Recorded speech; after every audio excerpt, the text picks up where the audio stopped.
What are the various iatrogenic errors in aerodynamics? It could be an instrument separation, it could be a ledge, it could be a perforation, it could be a transportation, it could be a zipping, or it could be a stripping.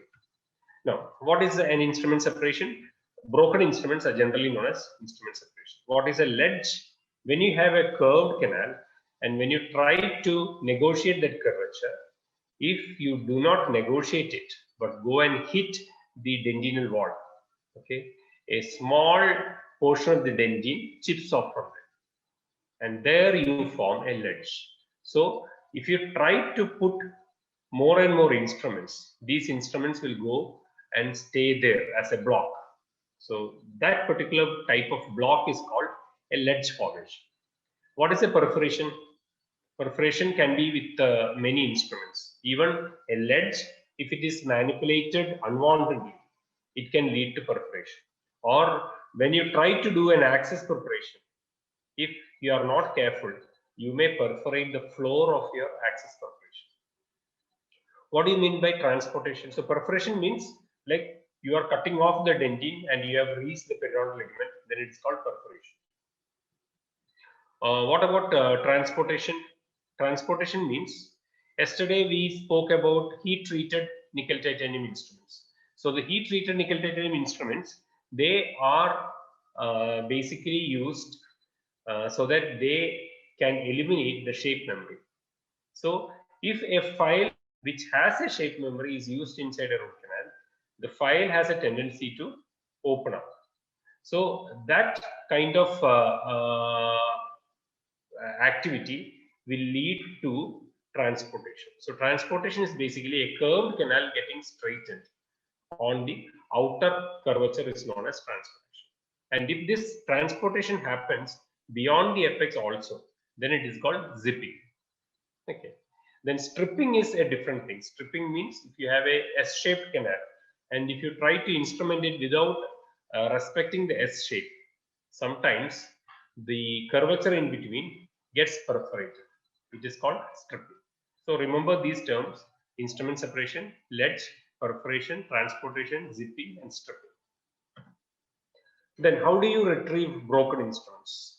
Broken instruments can be retrieved by different methods. The most popular ones are Mazarin kits, and the latest one is Terrucci instrument retrieval system. Also, you have to know about the terminologies: Brasseler endo extractor kit, extractor system, separated instrument retrieval system, and ultrasonics. These are the various methods. Mazarin kit looks like this. It has got a tube and a plunger inside. So what you do is that basically with the plunger, you grasp your instrument which is separated inside the canal. So when you tighten the plunger, the instrument what is separated inside the canal, its head is grasped and then it is taken out. So that is Mazarin kit.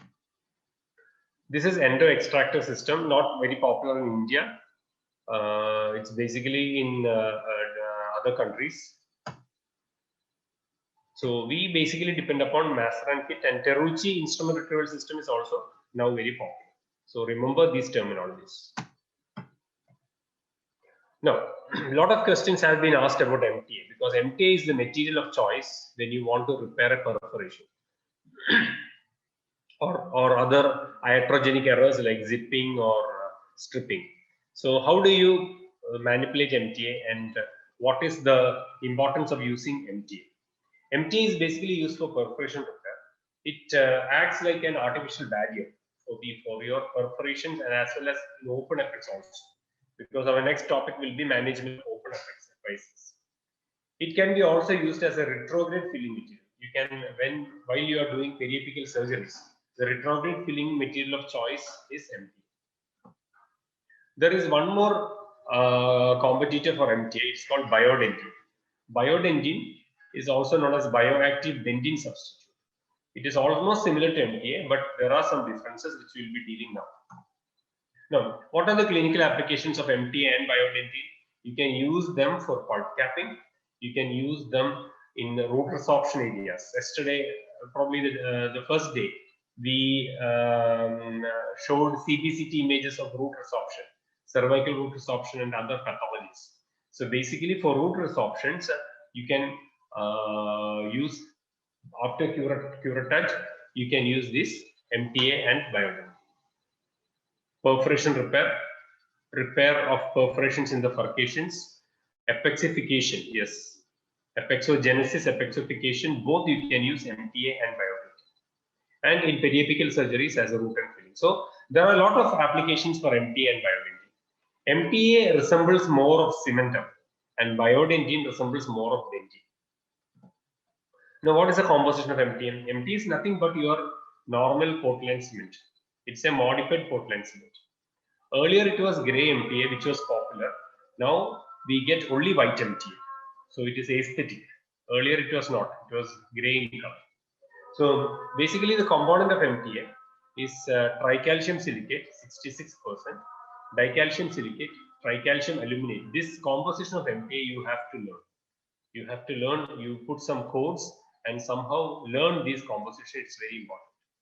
So what makes MTA unique? Why the properties of MTA are not there for glass ionomer cement or MTA is highly biocompatible and it is antimicrobial also because the pH of set MTA is 12.5. The pH of calcium hydroxide was 11. Here the pH of set MTA is 12.5. So that means that it is antimicrobial and they are non-resorbable also. When you use MTA anywhere at the root apex or as a perforation repair, unlike other materials, MTA does not resorb off. It stays there for many years. And MTA is a material which sets like our normal Portland cement. So once it is set, it does not allow water to pass through. So you get a good seal without a micro leakage. And the most important advantage of MTA is that it can be used in a moist area. So even while performing a periapical surgery, while you are doing a perforation repair, even if there is blood oozing out, you don't have to worry. MTA can mix with blood or even body fluids or even your liquids and set slowly. The only problem with MTA is that it sets very slowly. Initial setting time itself is 2 hours and 45 minutes. So you have to remember the setting time of MTA, 2 hours, 45 minutes. Final setting time of MTA is 24 hours. It takes 24 hours to have the final set. And sometimes the color changes if it gets mixed with blood. That is one more disadvantage of MTA. And the compressive strength of MTA is 50 megapascals after 28 days. If the powder liquid ratio is 3:1, generally we keep it as 3:1. And MTA powder is mixed with distilled water. We do not have a special liquid to mix MTA, even though you get distilled water along with the product. So generally, MTA is mixed with distilled water. So which are the various materials used for apexification, apexogenesis? One is MTA and the other one is Biodentine. Earlier, we used to use calcium hydroxide, which we don't use nowadays. It was very tedious and tiresome usage of calcium hydroxide. And calcium hydroxide, after some time, it will leak. It is not like MTA. It does not give the seal what MTA has. Tricalcium phosphate has also been tried. Biodentine, on the other hand, the composition is tricalcium silicate, which is 80.1%. And other components are dicalcium silicate, calcium carbonate, zirconium oxide, and iron oxide. So this composition also you have to learn. The percentage of tricalcium silicate is also important. Now let's come to the questions of micro session number 17.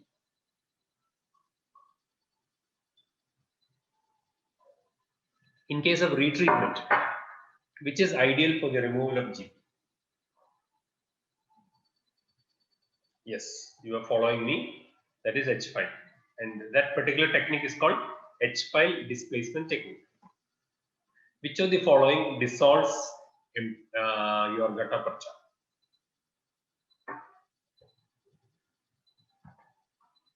Yeah, all of the above dissolves gutta percha. The prognosis of a broken instrument in root canal is good when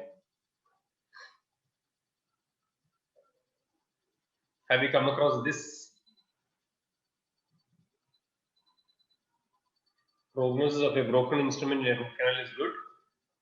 Yes, the prognosis of a broken instrument is good if it goes and obliterates the apical third of the canal, especially once you have cleaned and shaped the root canal. And then if your instrument is separating, then it is very favorable. It has to just go and obliterate the apical third of the canal.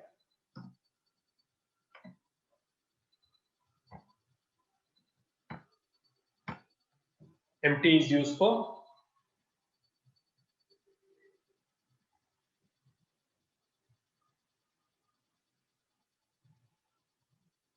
think. Because your primary tooth does not require apexification or apexogenesis, right? Because primary tooth has to resolve, and MT is a non-resorbable material. So MT is not used in primary tooth. So the answer is C, apexification of permanent tooth. All other answers are wrong because we do not use MTA for apexification or apexogenesis of primary tooth.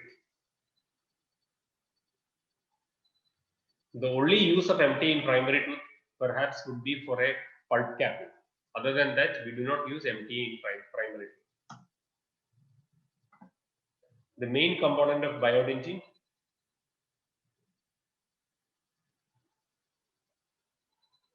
yeah, always remember it is tricalcium